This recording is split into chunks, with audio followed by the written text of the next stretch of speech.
Welcome back to the U.S. Navy History Podcast. I am Dale, and I'm joined by the judgy Christoph.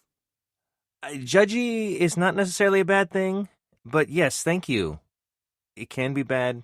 Hopefully not in this case. I'm being particular. Like, when you say you have a discriminating palate, oh yes, he's very good at understanding which coffee is good or bad or quality steak or, yeah, judging in that good way.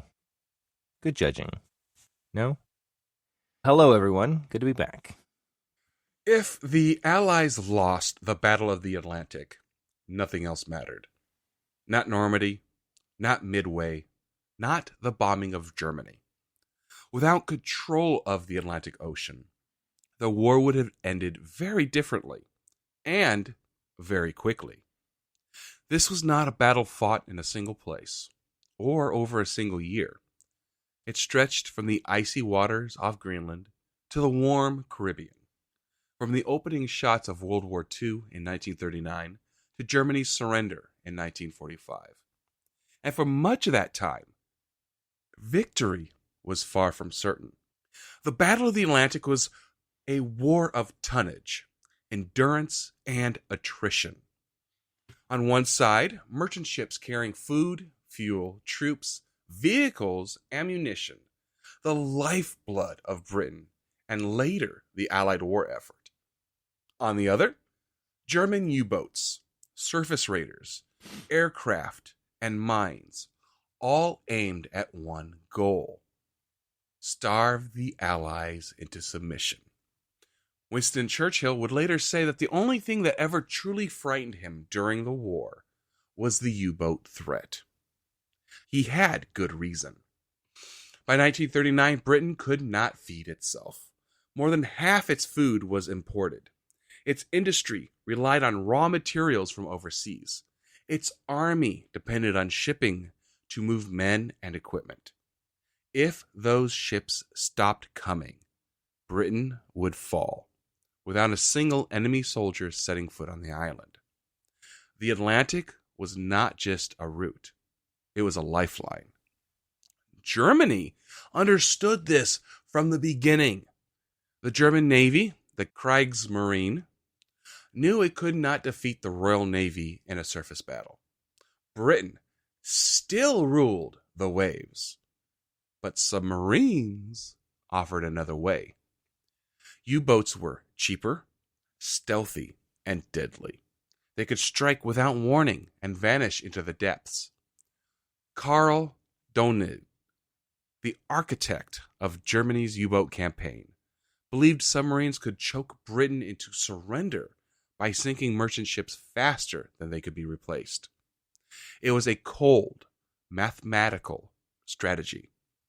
And at first, it worked. When the war began in September 1939, the Allies were unprepared for the scale of the submarine threat. Convoy systems were incomplete. Escort ships were too few. Anti-submarine technology was primitive. Merchant sailors sailed knowing they might never see land again. A single torpedo could end a ship and dozens of lives in seconds. There were no heroes' welcomes for these sailors. Just cold water, burning oil, and silence. For the first 2 years of the war, the United States was officially neutral.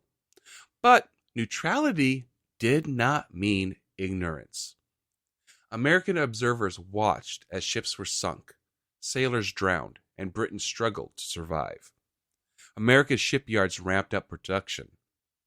American destroyers began escorting convoys, cautiously, unofficially.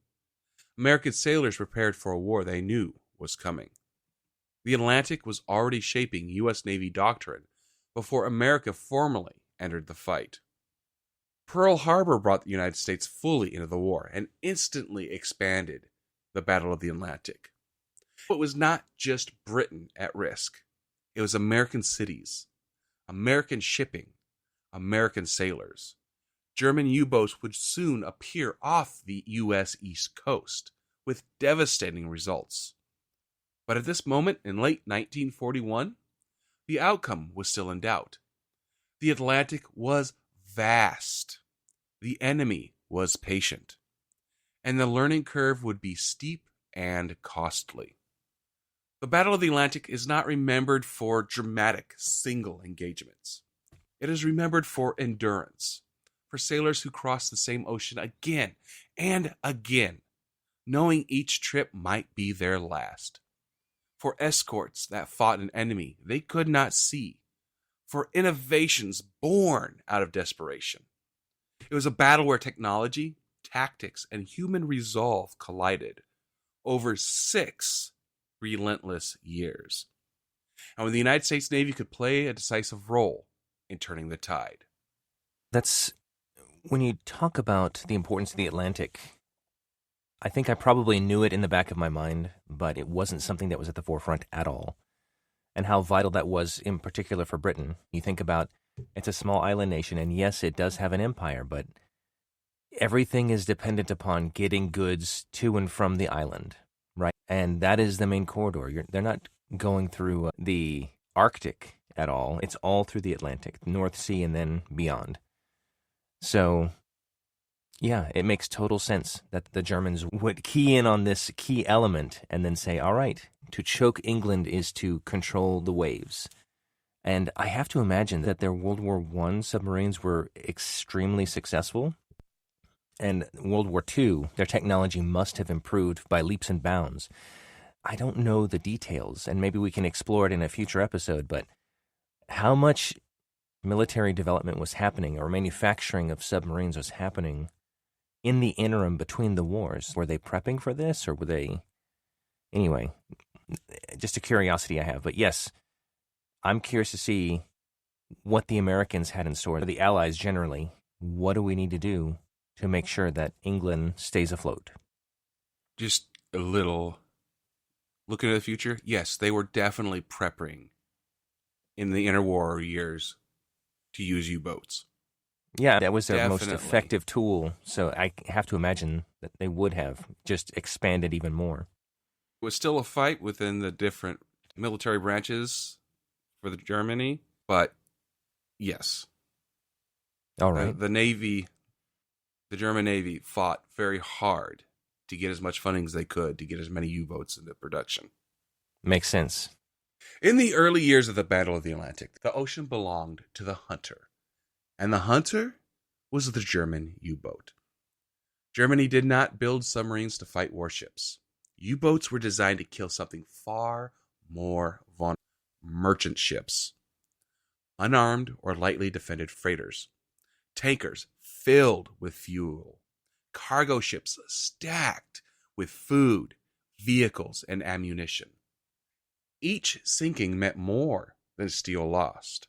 It meant factories slowed, cities rationed, armies waited. Karl understood this better than anyone. He believed the war would not be won by glory, but by arithmetic. Sink more ships than the Allies can build, and Britain starves. Early in the war, German submarines operated in groups known as wolf packs. A lone U-boat would shadow a convoy, reporting its position. Other submarines would converge under cover of darkness, attacking simultaneously from multiple directions. Escorts were overwhelmed, convoys scattered, ships burned in the night. This tactic exploited every Allied weakness, and there were many. In 1939 and 1940, the Allies lacked enough escort ships, effective sonar coverage, long-range patrol aircraft, and coordinated command structures. Merchant crews were brave, but exposed. Many ships sailed without escort at all, and when attacked, survival often depended on luck. A torpedo strike was sudden and brutal. Explosions tore open hulls. Ships listed and sank within minutes. Men were thrown into freezing water, and often without time to grab lifeboats. Those who survived the initial sinking faced hypothermia, oil-soaked seas, and days of drifting. Rescue was never guaranteed.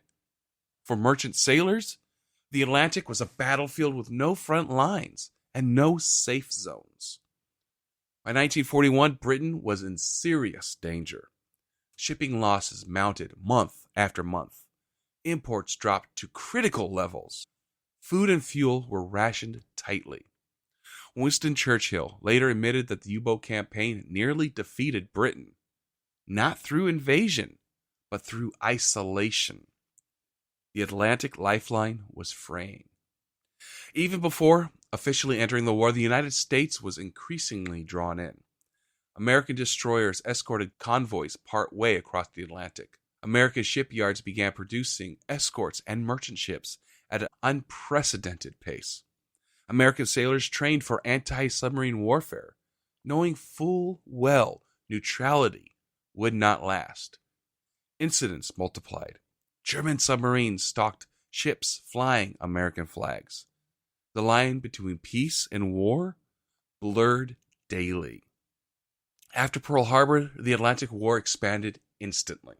Germany declared war on the United States, and suddenly, the U-boats had a vast new hunting ground, the American coastline. What followed would be one of the most devastating and least prepared chapters of the entire battle. Despite clear warnings from Britain, the United States entered the Atlantic War unready for submarine warfare near its own shores. Cities kept their lights on at night. Convoys were slow to form. Coastal defenses were minimal. German submariners would later describe the scene as surreal. Ships silhouetted against brightly lit shorelines. Targets everywhere. It would become known as the Second Happy Time. And for American shipping, it would be catastrophic. I never really heard about the Second Happy Time. I'm very anxious in anticipation of what your explanation is going to be. I know that, America, we like to get involved in stuff with both feet. We're not always prepared fully. I think that could be improving in a lot of elements. But to know that Germans were so close to our shore and looking at the lights of New York City, for example, as ships come to and fro, that's terrifying. And I'm sure no one had that in mind. Not a single citizen was concerned about that. This is, whenever you set up a story, there's a couple of different feelings that I'll get in my stomach, and this one is a tight, oh no, what's going to happen? Even though I know where we are today and what's unfolded since, but that the harrowing incidents of the people involved, not something you hear about a lot of times, and so I'm glad we get to talk about it here. Go ahead. My stomach is appropriately clenched. In early 1942, the war came home to America, not with bombs, but with fire on the horizon. German U-boats surfaced off the East Coast and found something almost unbelievable. The lights were still on. From Florida to New England, American cities glowed at night. Hotels along the shore kept their lights bright. Boardwalks were illuminated. Cars drove coastal highways with headlights blazing. Against that glow, merchant ships stood out in perfect silhouettes. To German submarine commanders, it felt like a training exercise. One U-boat captain later wrote that it was like shooting on a firing range. German submariners called this period the Second Happy Time, a grim echo of their early success in 1940. Tankers burned offshore. Freighters exploded within sight of beaches. Oil slicks washed ashore. In some towns, residents watched ships sink from their porches. American civilians, still new to the reality of total war, were stunned. This was not supposed to happen here. Despite British warnings, the United States entered the Atlantic War without critical defenses in place. Again, convoy systems were slow to organize. Escort vessels were stretched thin. Aircraft patrols were inadequate. There was also institutional resistance. Some commanders believed submarines could not operate effectively so close to shore. They were wrong. Merchant sailors paid the price. Ships were hit without warning. crews were thrown into cold water and burning fuel. Rescues often came too late, or not at all. These men were civilians in uniform by only circumstance. They did not carry weapons. They did not seek combat. Yet they faced the same risks as frontline soldiers. By mid-1942, hundreds of American ships had been sunk. Dang. Thousands of sailors were dead. Pressure mounted quickly. Newspapers demanded answers. Families asked why ships were being lost so close to home.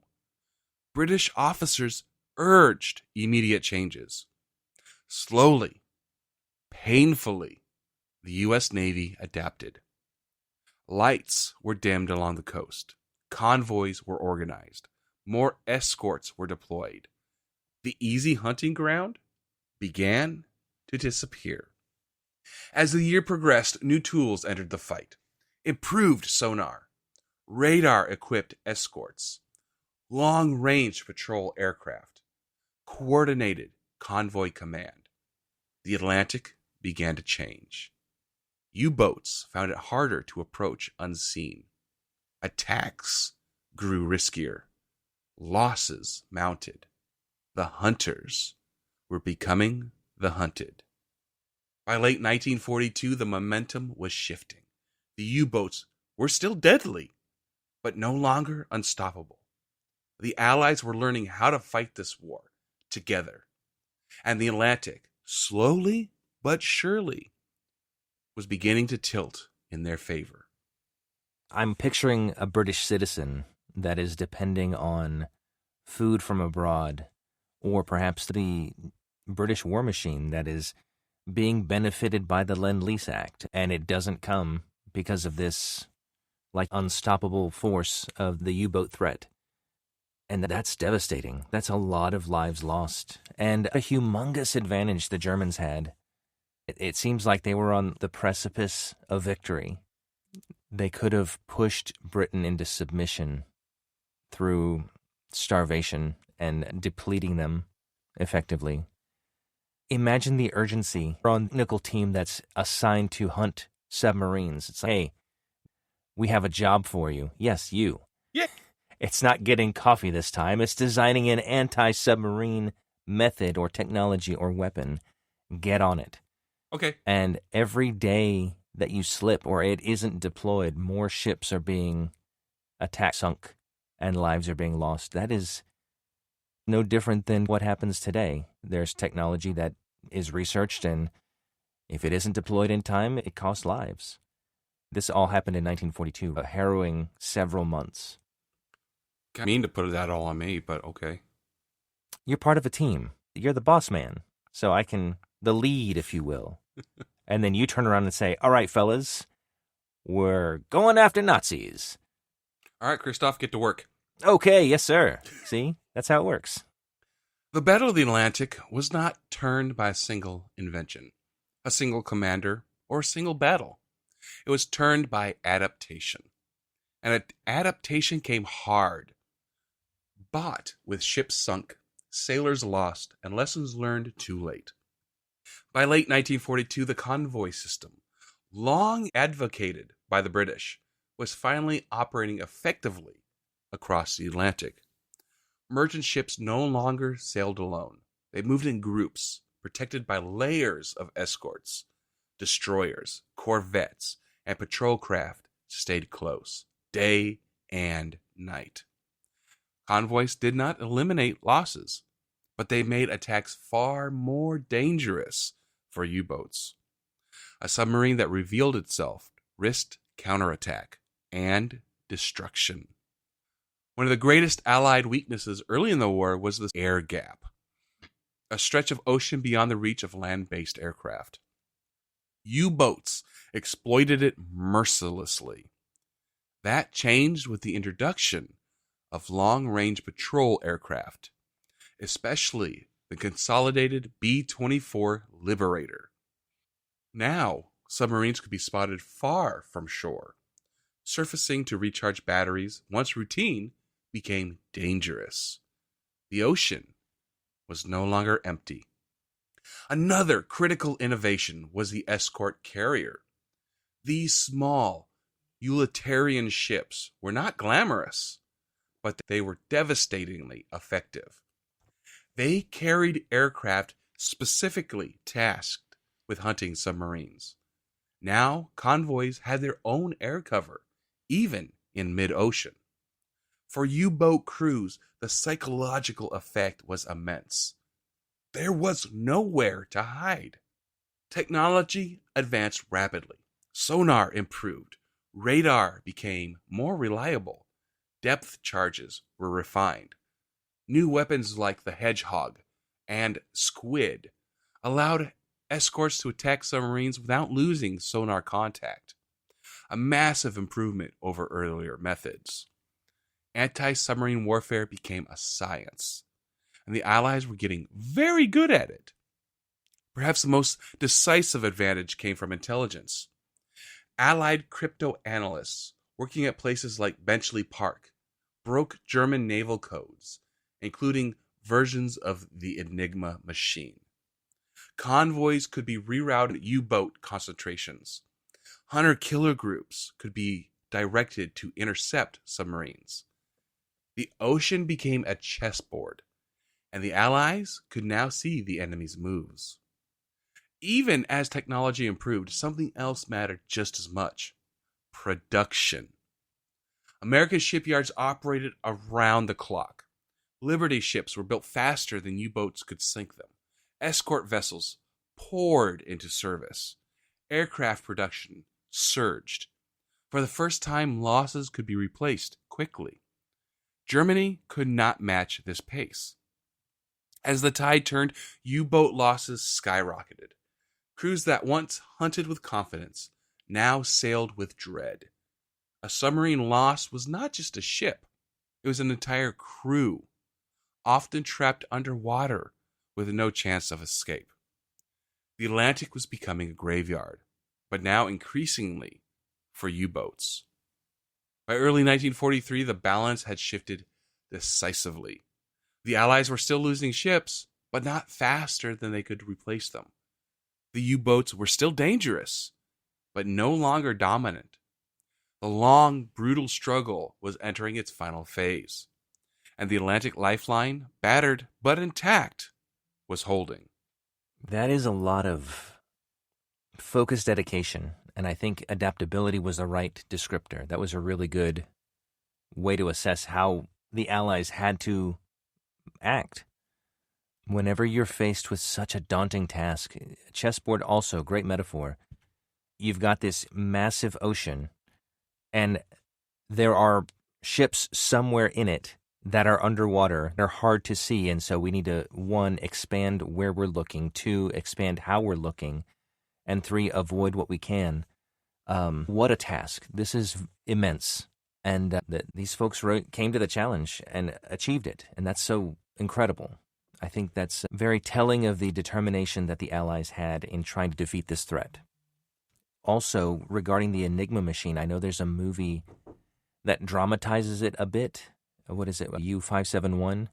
It's not exactly what happened. I think it was a British ship that took over an intact German sub and found the Enigma machine and was able to crack it. But that was, what a huge advantage. If you can read or hear the plans of the enemy, and then all of a sudden know where they're going to be, what they're going to do, what a gold mine of information. And I think it's such a multilateral approach to defeating them that ultimately is what did it. It wasn't any one thing.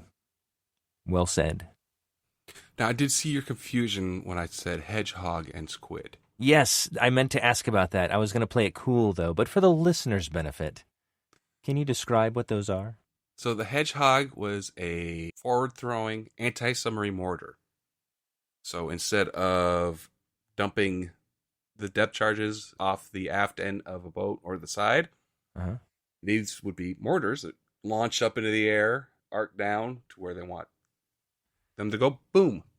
That's got to be a fairly precise shot, I would imagine, unless it's a big blast radius. It's underwater explosive. Oh, okay. It's going to have a big blast radius. Yeah. And Nice. the accuracy just depends on how good you can shoot from a moving platform. The squid was the successor to the hedgehog mortar. There you have it, listener. You heard it here probably first. All right. That was my daughter, by the way, just for you. The Battle of the Atlantic was not fought on maps. It was fought by people. Ordinary men placed in extraordinary circumstances, crossing the same ocean again and again, knowing that each voyage could be their last. No group paid a higher price than the merchant mariners. They were civilians, but they sailed into combat zones every day. They carried no weapons. They relied entirely on escorts and luck. The ships were slow. Their cargo was explosive, and their enemy was invisible. When a merchant ship was hit, there was often no second chance. Some sank in minutes. Others burned for hours, trapping crews aboard. Many mariners did not die from explosions, but from exposure, drifting in cold Atlantic waters while the convoy pressed on, unable to stop. They were essential and largely uncelebrated. Escort sailors lived a different kind of stress. Destroyers and corvettes rolled endlessly in heavy seas. Sleep came in short bursts. Every sonar contact could be real or a deadly mistake. Depth charge attacks were violent affairs. The ship shook. Explosions echoed through the hull. Men waited, listening for confirmation. Debris, oil, air bubbles. Any sign the enemy was gone. Often, there was none. The U-boat might still be there. For months at a time, escort crews saw nothing but ocean and sky. No ports, no landmarks, just endless gray water and tension. Fatigue was constant. Mistakes were costly. Yet these sailors stayed at their posts, knowing the convoy behind them depended on their vigilance. Life aboard a German U-boat was brutal. Crews lived in cramped, airless conditions. Diesel fumes mixed with sweat and oil. Food spoiled quickly. There were no showers, no privacy, no escape. Patrols could last weeks or months. And once the tide turned, every depth charge attack felt like a death sentence. For many submariners, the Atlantic became a one-way journey. Despite being enemies, sailors shared common fears. Fear of fire, fear of drowning, fear of being trapped below decks with no way out. The Atlantic was unforgiving, neutral, vast, and deadly. It claimed men from every nation without prejudice. There were no parades in mid-ocean. Courage showed itself quietly. A lookout staying alert through exhaustion. A helmsman holding course under attack. A rescue attempt made despite the risk of another torpedo. These moments never made headlines, but they sustained the war effort. The Battle of the Atlantic did not have a single dramatic ending. It faded as the tide turned, but the sacrifice endured. Tens of thousands of sailors never returned. Many were buried at sea, with no marker except memory. They kept the lifeline open, and the world turning. That is a pretty sobering thought. How many sailors lost their lives from every nation involved in the conflict, and maybe beyond. If we're talking about merchant vessels, you could have had some neutral country that was in the wrong place at the wrong time and was sunk just because they were suspected of carrying arms or dealing with an ally, or who knows. I sometimes think about if the conflict never happened and you had these brave sailors able to lead productive lives otherwise, having more children or contributing to society, how the face of our planet would be different. Like we would have a different overall sensibility of how we approach life and the world, perhaps more bravery. Like all these brave folks were sent to their deaths. And that's, I don't know, maybe that's a little too esoteric. The psychological impact, especially early on, from a merchant perspective of trying to ship stuff across to Europe, that had to be a constant fear, like just a burden that would never cease until you docked. Because at any moment, day or night, a submarine could strike. And that's terrifying. And I remember seeing, there is an old Twilight Zone episode that tries to showcase that fear, where a German submarine commander relives the moment that his submarine sunk a ship, but he's on that ship. Like somehow he's placed on the ship and he just knows that they're about to be sunk. And everybody's like, why are you freaking out? It's fine. And he has to relive that moment over and over. And he has the right amount of fear. Like you see what they had to go through. And that was not too far off from when that actually happened. So that was fresh in the minds of many Americans. Ooh, that I'm grateful to the adaptability of the Allies, and in particular the navies of the Allies, such that they were able to counter this threat and restore livelihood and order. By 1943, the Battle of the Atlantic reached its breaking point. For years, German U-boats had hunted with confidence. Now, they were sailing into a trap. May 1943 became the defining moment of the entire campaign. In that single month, Germany lost over 40 submarines, an unsustainable rate. Entire crews vanished beneath the Atlantic. For Karl, it was a nightmare unfolding in real time. The tactics that once worked no longer did. Everything had changed at once. Convoys were tighter and better defended. Escort carriers provided constant air cover. Radar and sonar worked together seamlessly. New weapons struck without warning. U-boats were detected before they could attack. Surfacing to recharge batteries invited destruction. Submerging offered no guarantee of safety. The Atlantic had become transparent. Instead of merely defending convoys, the Allies went on the offensive. Hunter-killer groups roamed the ocean, actively seeking submarines. Their goal was not escort, it was annihilation. Once contact was made, the pursuit did not stop. Hours turned into days. Submarines were forced deeper, batteries drained, air fouled. Eventually, they had to surface. And when they did, Allied power waited. Germany attempted countermeasures. New U-boat designs were rushed forward. Improved torpedoes were introduced. Anti-aircraft weapons were added. None of it mattered in time. The technological gap had grown too wide. Even veteran U-boat commanders admitted privately that the Atlantic was lost. In May 1943, Karl made a fateful decision.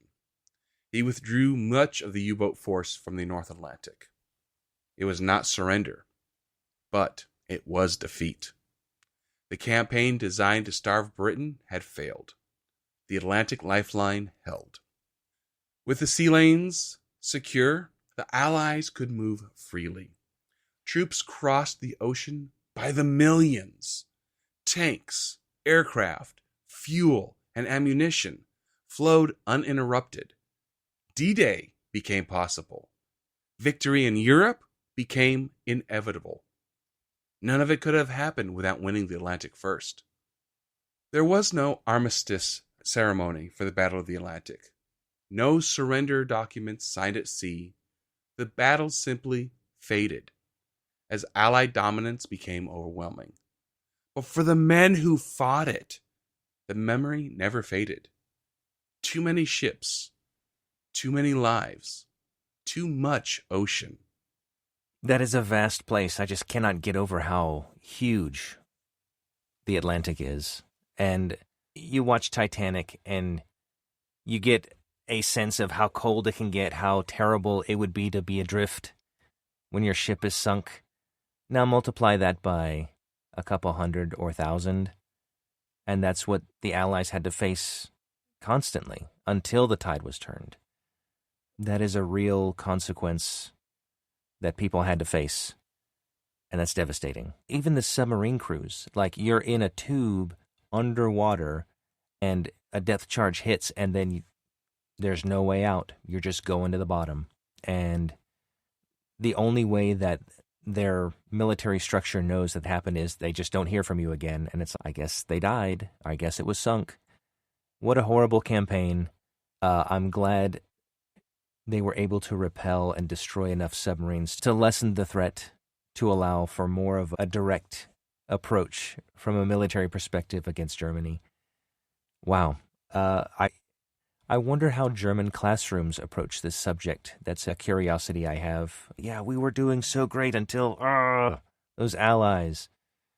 Yeah, if you happen to live in Germany and are of German ancestry and you grew up in German schools, let us know how they approach this or if it is approached at all. Yeah, that's all I've got.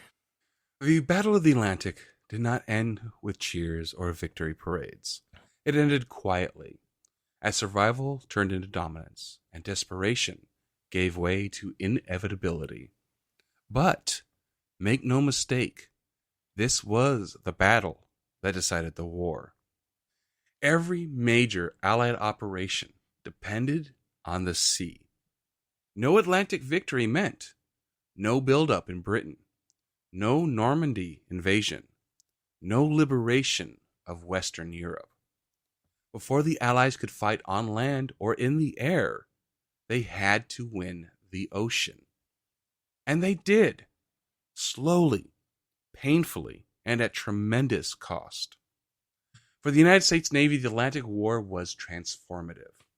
It forced rapid innovation, it demanded cooperation with allies, it required learning, often through failure.